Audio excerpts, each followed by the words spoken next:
Bonjour, je m'appelle Steve Kaufman. Pour ceux qui ne me connaissent pas, je fais souvent des vidéos ici en anglais sur l'apprentissage des langues, dont j'en parle une bonne douzaine.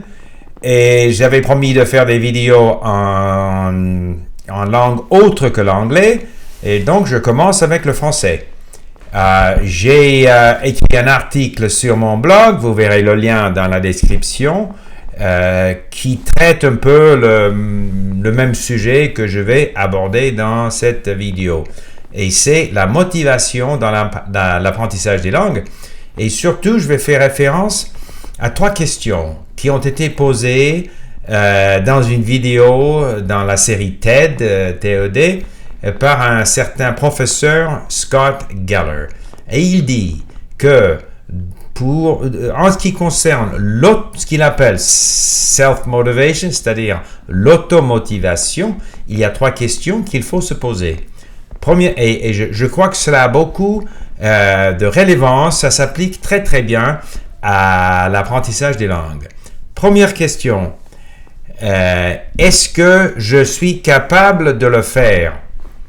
La tâche, est-ce que je suis capable de compléter la tâche? Donc, en ce qui concerne l'apprentissage des langues, est-ce que je suis capable de me transformer en une personne qui sache parler une autre langue couramment?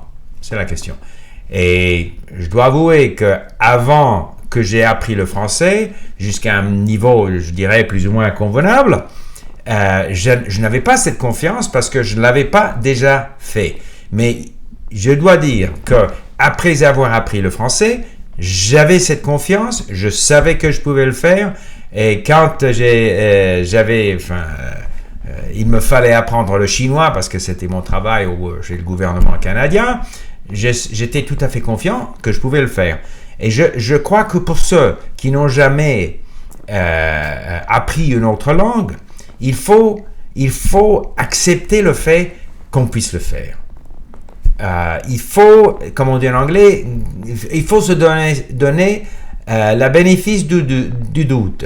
Il faut accepter qu'on puisse le faire.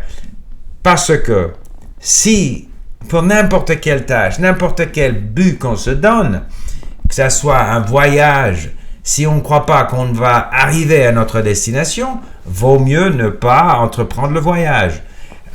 Si on grimpe sur une colline, on fait de l'alpinisme, si on ne croit pas qu'on peut atteindre le sommet, vaut mieux ne pas commencer. Donc, il faut accepter, il faut croire qu'on peut faire, qu'on peut atteindre son but. Ça, c'est la première question. Est-ce qu'on peut le faire? La réponse, c'est oui. Deuxième question, est-ce que ça va marcher? C'est-à-dire, est-ce que la méthode que j'utilise est la bonne? Est-ce que c'est une méthode efficace? Et là aussi, si on ne croit pas à sa méthode, il faut changer de méthode. Pour ma part, je préconise toujours une méthode qui est basée sur la lecture et l'écoute, et surtout de choses qui sont intéressantes. Qu'est-ce que je pourrais dire là-dessus? C'est l'expérience que j'ai eue en apprenant beaucoup de langues. Si on met l'emphase sur la compréhension et l'acquisition de vocabulaire, on s'accoutume à la langue, on s'accoutume à les manières d'expression de cette langue, l'esprit de cette langue.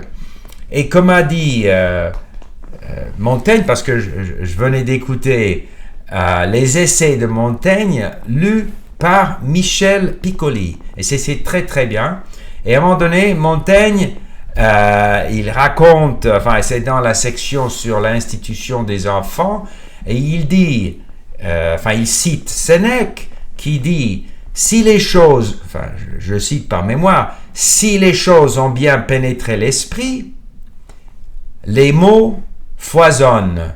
Donc, il y a une abondance de mots. Et c'est exactement le sentiment que j'ai eu. Une fois que j'arrive à comprendre la langue, il y a un tas de mots et d'expressions qui foisonnent dans mon esprit. Et quand je commence à parler, petit à petit, je vais je vais transformer ces connaissances peut-être passives en mots et expressions actives que je peux utiliser.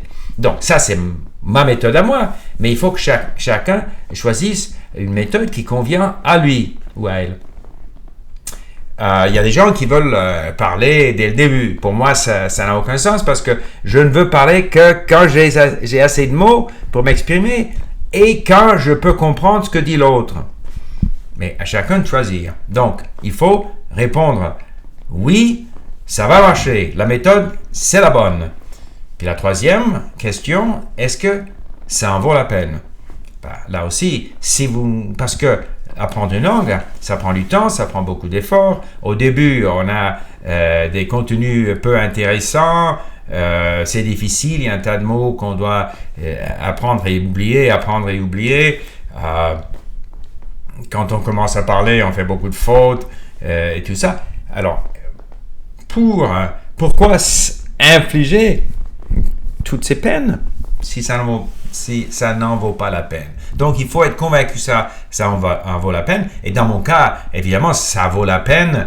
Ça m'a beaucoup aimé dans mes affaires, donc professionnellement, socialement, culturellement. J'aime bien lire dans beaucoup de langues, écouter des audiolivres, voir des films, rencontrer des amis et participer dans un tas de cultures. Donc, pour moi, ça vaut la peine, mais c'est pour chacun des idées. Donc, troisième question, est-ce que ça en vaut la peine? Donc, si vous pouvez répondre oui à ces trois questions, vous allez devenir vous allez pouvoir apprendre une autre langue et apprendre à parler cette langue d'une façon couramment. Merci beaucoup de l'écoute. Merci beaucoup. Au revoir.